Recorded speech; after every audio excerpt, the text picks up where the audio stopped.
हिंदी के बारे में अगर हम बात करें तो हिंदी के बारे में सबसे अधिक जो योगदान माना जाता है वो भारतेंदु हरिश्चंद्र जी का योगदान मानते हैं। और भारतेंदु उसको कहते हैं कि हिंदी नई चाल में ढली। उन्होंने शब्द दिया था कि हिंदी नए चाल में ढल गई अब, और उसको एक नई स्वीकार्यता भी मिल गई है, उसको नया एक स्ट्रक्चर मिल गया है। और उसको सिर्फ अब इंतज़ार है कि अच्छे अच्छे साहित्यकार पैदा हो जो अच्छा अच्छा साहित्य लिखे, ताकि हिंदी भाषा अपने साहित्य के माध्यम से पूरी दुनिया में अपनी पहचान बनाए और अपना स्तर बनाए। तो ये जो नई चाल में ढलने का जो पूरा प्रोसेस है, इसको अगर समझ जाएंगे आप तो हिंदी के निर्मित होने और उसके पीछे किन किन लोगों ने अपना योगदान दिया था, इसको अच्छे से समझ जाएंगे। सन 1884 में भारतेंदु हरिश्चंद्र ने कालचक्र तैयार कर रहे थे। इसमें संसार में जो बड़ी बड़ी घटनाएं हैं उनका समय निर्णय किया गया। श्री राम, युधिष्ठिर, सिकंदर के आक्रमण, करबला के युद्ध आदि समय का निर्धारण करते हुए लेखक ने हिंदी नए चाल में ढली 1837 का भी उल्लेख किया। प्रश्न होता है कि दुनिया की प्रसिद्ध घटनाओं में हिंदी को नए चाल में ढलना भी क्या प्रसिद्ध घटना है।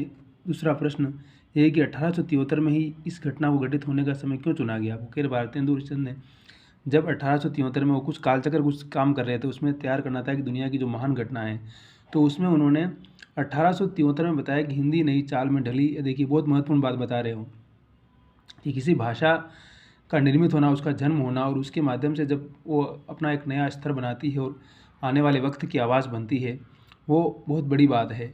इसलिए वो कह रहे हैं कि जब पूरी इस प्रकार का काम जब भारतेंदु जी कर रहे थे, तो उन्होंने उस जिम्मेदारी को निभाते हुए हिंदी को 1873 में क्यों कहा कि नई चाल में ढली। एक बहुत बड़ी परिघटना, बहुत बड़ी घटना क्यों है। देखिए हमारे जीवन में भी जब क्या होता है, कोई बड़ी घटना घटती है तो हमारे जीवन को पूरी तरह से बदल देती हो, चाहे वो अच्छे रूप में बदले चाहे बुरे रूप में बदले, है ना।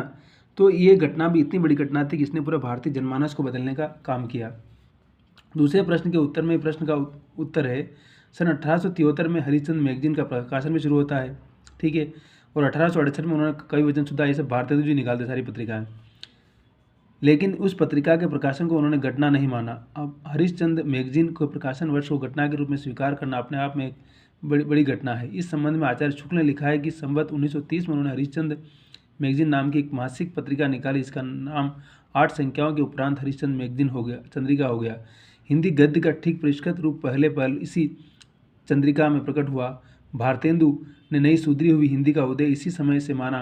उन्होंने कालचक्र नाम की अपनी पुस्तक में नोट किया कि हिंदी नए चाल में ढली 1873 ईस्वी। आचार्य शुक्ल भी अपने इतिहास में इस बात को दर्ज करते हैं कि भारतेंदु ने खुद अपनी पत्रिका में इसको माना और इसको मानते हैं कि नए चाल में ढली 1873 को बहुत बड़ा प्रस्थान बिंदु, बहुत बड़ा पॉइंट मानते हैं वो, कि इसके साथ ही हिंदी का निर्माण होता है और हिंदी अपनी एक नई चाल में, यानी कि हिंदी अपने परिष्कार रूप में आ जाती है, अपना पूरा स्ट्रक्चर ग्रहण कर लेती है।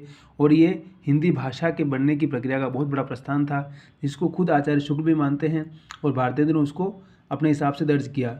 लगता है शुक्ल जी ने चाल चक्र देखा नहीं था, यह पुस्तक नहीं बल्कि विभिन्न ऐतिहासिक घटनाओं का कालांकन की सूची है। अब बच्चन सिंह कह रहे हैं कि शायद शुक्ल जी ने पूरी किताब पढ़ी नहीं।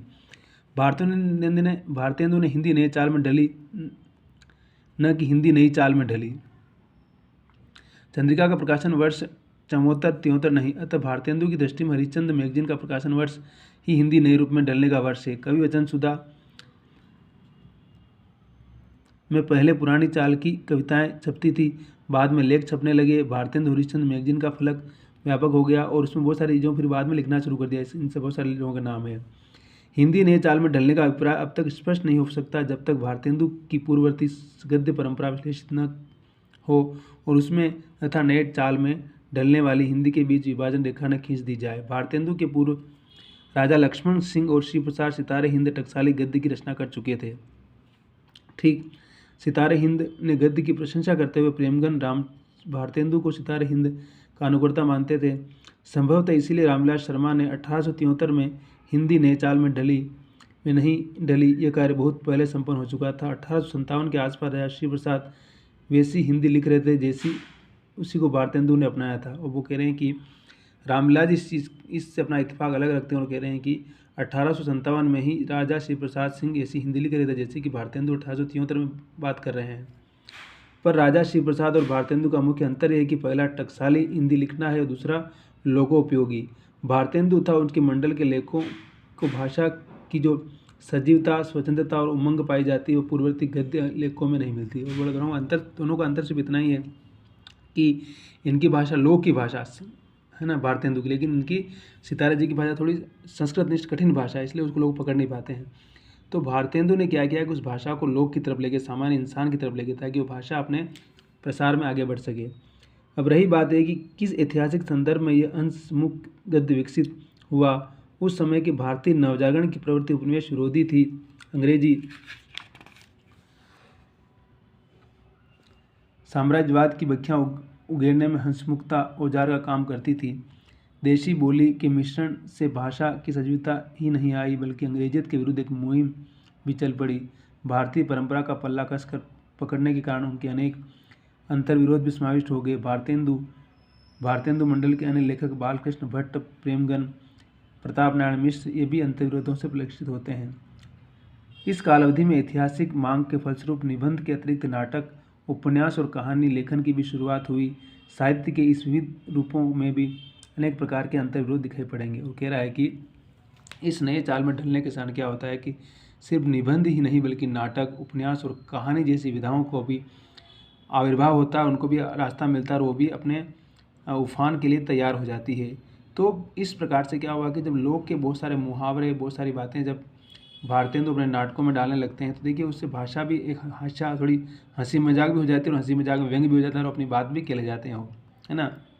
उनके सारे नाटक पढ़िए, अब अंधेर नगरी, चौपट राजा से लेकर के वो सब नाटकों में इस तरह की बात कहते हैं। तो उसके पीछे होता है कि रचनाकार अपने समय को कैसे साधता है और कैसे उस लोक और जनमानस की चेतना को जागृत करने की भूमिका निभाता है। तो भारतेंदु यही भूमिका निभा रहे थे और भारतेंदु का जन्म 1850 में होता है और 1885 में उनकी मृत्यु हो जाती है। बहुत छोटा जीवन जीने वाला लेखक, लेकिन कितना बड़ा काम कर जाता है भाषा को लेकर के, अपने काम को लेकर के।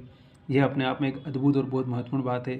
तो अगर हम समझेंगे हिंदी के नए चाल में ढलने को लेकर के, तो रामविलास जी कहते हैं कि 1857 में भी हो जाता है और शुक्ल जी 1873 कहते हैं और खुद भारतेंदु कहते हैं। लेकिन भाषा के बनने की प्रक्रिया में इस प्रकार के अंतर्विरोध अपने आप चलते हैं, क्योंकि भाषा कोई एक दिन में नहीं बन जाती है, उसको बनने में समय लगता है। और उसमें जब कहते हैं कि हम कोई नई चीज़ सीख रहे होते हैं तो उसमें हमसे गलतियाँ भी होती हैं, तो वो सीखने की प्रक्रिया का हिस्सा है। इसलिए अगर भारतेंदु 73 बोल रहे हैं, रामविलास जी 57 बोल रहे हैं, तो कोई बड़ी बात नहीं है, क्योंकि ये 20-25 वर्षों का फ़र्क है और इसमें ये भाषा के बनने का समय है। तो कई बार शिफ्टिंग उसमें चलती रहती है ना। तो इस लिहाज से अगर हम समझेंगे तो हम भारतेंदु को और भारतेंदु के साहित्य को अच्छे से समझ सकते हैं, उनकी सोच को समझ सकते हैं और इसमें बहुत सारी चीज़ों के आपको नाम भी याद हो जाएंगे जो कि आपकी परीक्षाओं के लिए बहुत उपयोगी हैं और हम समझ भी जाएंगे। एक देखिए, सिर्फ डाटा याद करना ही महत्वपूर्ण नहीं है, डाटा को समझना बहुत महत्वपूर्ण है। परीक्षाओं के लिए डाटा याद करने पड़ते हैं, तथ्य याद करने पड़ते हैं, लेकिन अगर हम उसको समझदारी के साथ अप्लाई भी कर सकते हैं और समझते भी जाते हैं तो वो हमारे ज्ञान में और हमारी सोच में, हमारे विचार में हमेशा रहते हैं और हमें एक नई ऊर्जा और हम एक नई सोच देते हैं। हमने पूरी किताब रट ली, लेकिन हमें याद सब कुछ है, लेकिन हमें पता नहीं कि वो क्यों लिखा हुआ है, कि उपनिवेशवाद क्या था हमें मालूम ही नहीं है, साम्राज्यवाद क्या है, भारतेंदु का क्या बहुत बड़ा योगदान हमें पता ही नहीं है, हिंदी का नई चाल में ढलना क्या है। तो सिर्फ रटना ही ज्ञान नहीं है।